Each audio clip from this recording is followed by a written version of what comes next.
If you think that scolding and correcting someone will make them better, it's not always true, especially in the Philippines where everything is criticisms all around.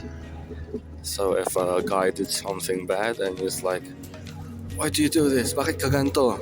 Look at your brother, he's not like that. Tingnan mo ate mo, di naman siya ganyan. Comparing will not actually make things better. It just vents out your anger, but makes the motivation less. There's no motivation at all. Contrasting you from your sibling or peer. Also, the saying, if he can do it, why can't you? Is not really, or it's really never a good motivation when correcting someone.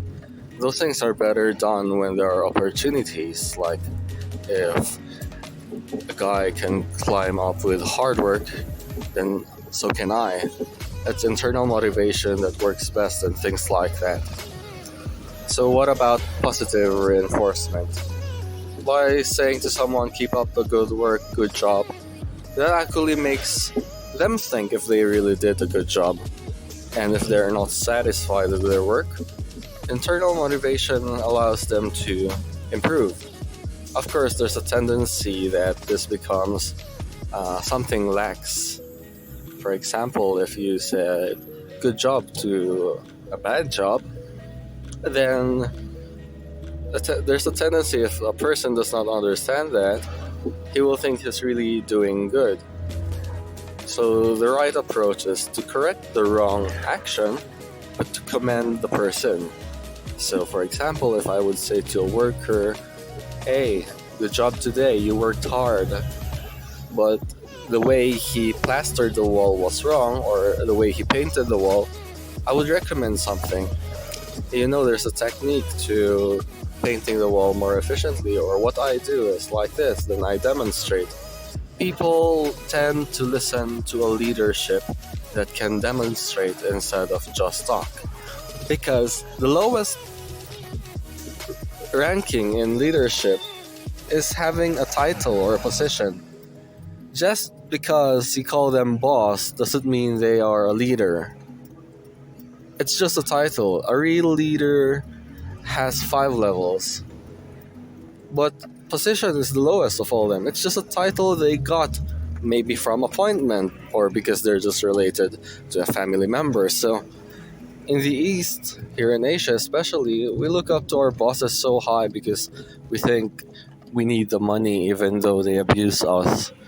But most of the time in the West, a boss is just a title, but the person has the same value as you.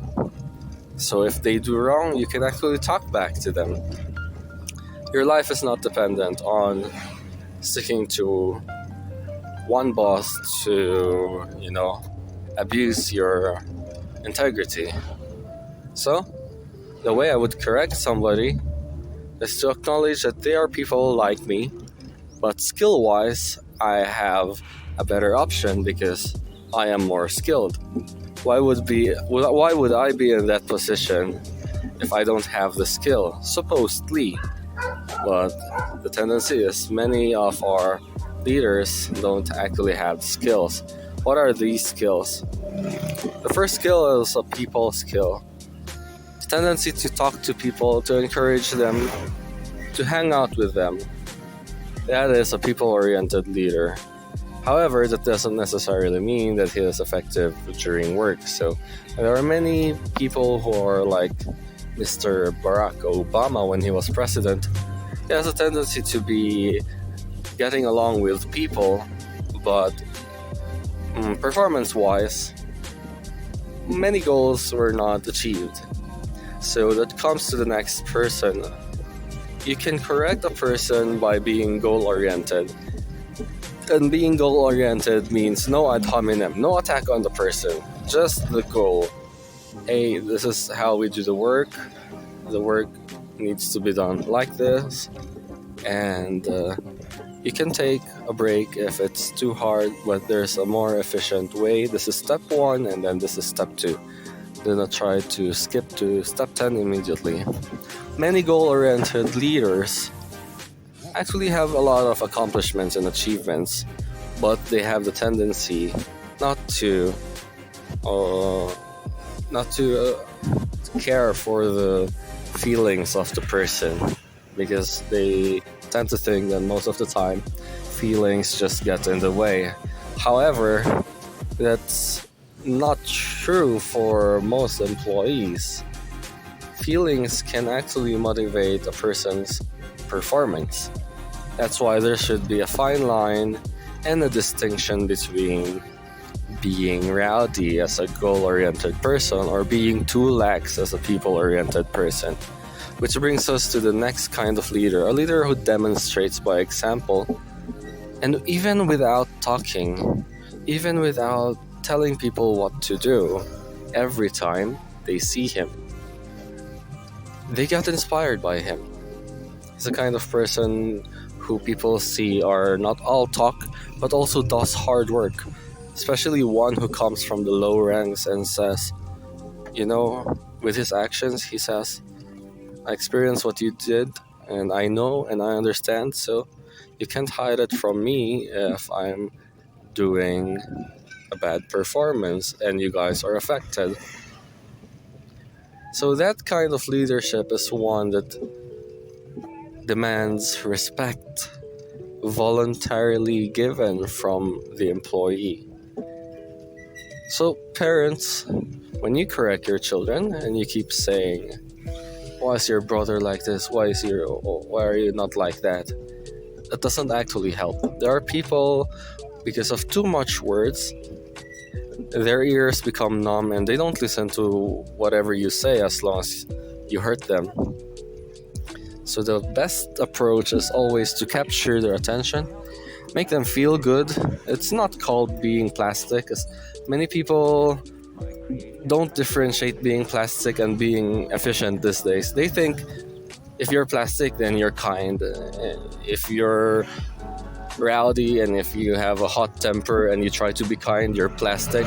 No, that's not what the song Born This Way means. Or, don't validate bad actions and invalidate others' feelings just because I'm this kind of person. I was born this way. No, we learn through life. We learn along the way. Are we not entitled to change?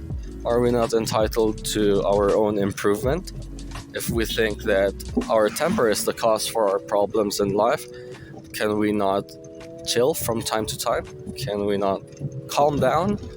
So it's not being plastic, it's being a leader. It's taking control of yourself and seeing that the problems will always be there, so how could you handle them? Many parents who are too open to their children tend to get treated as barkada or friends, like drinking with your parents, smoking with them, but the tendency is familiarity is the word. If you're too familiar with someone, there's a tendency that they will not have that kind of respect as to obedience. They can respect you, they can honor you in a way that, yeah, he's close to me, I appreciate it. But once the parent starts telling them what to do because of their authority in the house and in life, a tendency is the child will rebel. So being too strict on your child may cause moral pressure internally even though the parent is not there. And being too lax on your child can cause disrespect when you need it the most, or when you need respect the most. So it applies in everything, even in work, even in your own schedule, in your cleanliness. You have to see a fine line between positive and negative reinforcement.